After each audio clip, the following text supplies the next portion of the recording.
All right, it is boat review time. Gonna be telling you guys a little bit about this boat, what I like about it, what I don't like about it. Also gonna be sharing my experience buying a boat from Bass Pro. I'll tell you what I liked about that and what I didn't like about it. So we have the 2026 Tracker Pro Team 175. This is the Crappie edition. And we'll just start back here with the engine. 75 horsepower, 2-stroke Mercury engine. I love the look of it. I also like that it just uses regular gasoline, regular 87 gas. With this 75 horsepower motor, with me and another grown man, I'm doing about 35, and that's with the motor trimmed all the way down. I'm still in that first 10 hours of braking on the motor, so I'm not yet messing with trimming the motor up and down to try and get more speed. But 35 miles an hour on the water, that's more than enough for me. The boat did come stock with onboard charging, which is nice. At the end of the day, I can just put an extension cord in, it charges all my batteries. I don't have to mess with a trickle charger, nothing like that. One of the first things I did replace are these transom straps.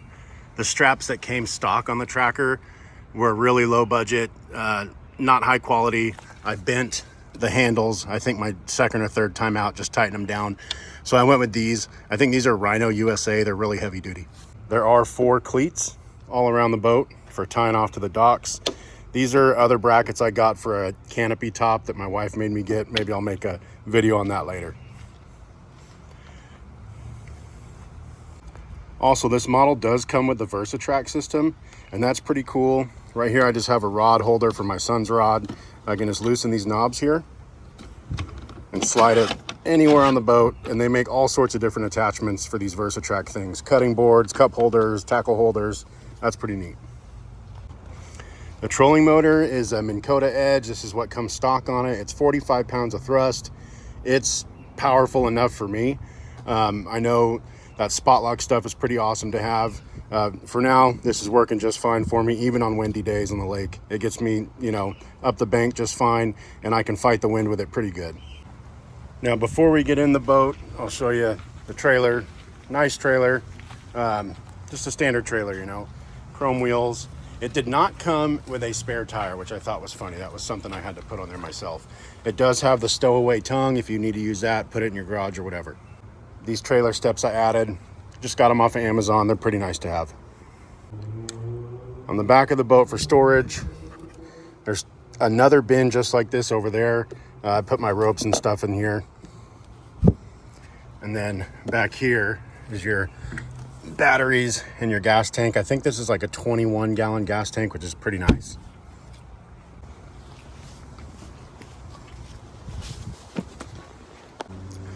The boat did come stock with 2 of those swivel seats for the back and the front. I did upgrade for a casting stool. I like this a lot better. Your trolling motor control right here with your foot. Also 2 cup holders right there by the trolling motor. It did come stock with a rod tie-down bungee. I also added one over here. There is a middle seat here. They give you a pad, a cushion that snaps on here. I normally just leave it like this and use it as a step. There's some storage under here. Actually, pretty good storage. It goes pretty far back in there on both sides. So that's pretty cool. Back between the 2 seats, we got a live well. It's plenty big. Has recirculation pump, the whole 9 yards. Has a divider here, which is cool if there's 2 guys fishing and they want to keep their fish separate. This is the view sitting in the passenger seat.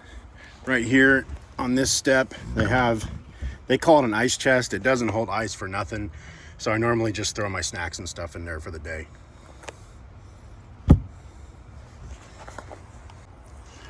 So this bin, and that bin there are all lockable, which is nice. And this big middle storage compartment is very large. It goes all the way back in there a couple feet past this edge here. And I keep my net, tackle, soft plastic bags, all sorts of stuff. There's slots in here. There's a couple more cup holders down here, which is neat. There's a lot of storage in here. This bin here and this bin over here are both rod lockers, and each one can hold 8 rods. On the right hand side, I don't have rods in this one. I just have it. Life jackets for the family and I think some paperwork, stuff like that. This is just extra storage spot for me. So here's my rod storage on the other side. It can hold up to 8 rods. The design is okay. When you're taking your rod in and out, you have to be very careful and very, I guess, meticulous when you're pulling them in and out of here, because you have to kind of bend the rod in to avoid damaging the eyes on your pole. So that's just something to watch out for. But yeah, rod storage. So this is our dash here. Lowrance base model fish finder. I am going to upgrade and do the front facing sonar and all that stuff eventually, but as I'm sure you know, that's an investment in itself. I mainly just use this for water temperature and to keep an eye on my depth. Nice steering wheel, all your controls over here for your live well, stuff like that. Your controls over here, you can plug a phone charger in there if you need to. One thing I'll show you guys, I'm going to turn the dash on here. So this is a touch screen information center. Now, when I bought the boat, they upsold me on a Bluetooth connection device for my engine. And the reason they upsold me on that is they told me that was the only way that I could see the engine hours, was pay $300 for this Bluetooth device, have it installed in the engine, get the app, the whole 9 yards. They told me I could not see the engine hours on here. But if you see, come on, there we go. There's my engine hours and all my information. So that was kind of disappointing that I paid $300 for a Bluetooth thing on the engine that I didn't need. But there you go. That's your display. Small little windshield here. It's fun to drive, man. As far as the size of the boat, this is perfect size for me.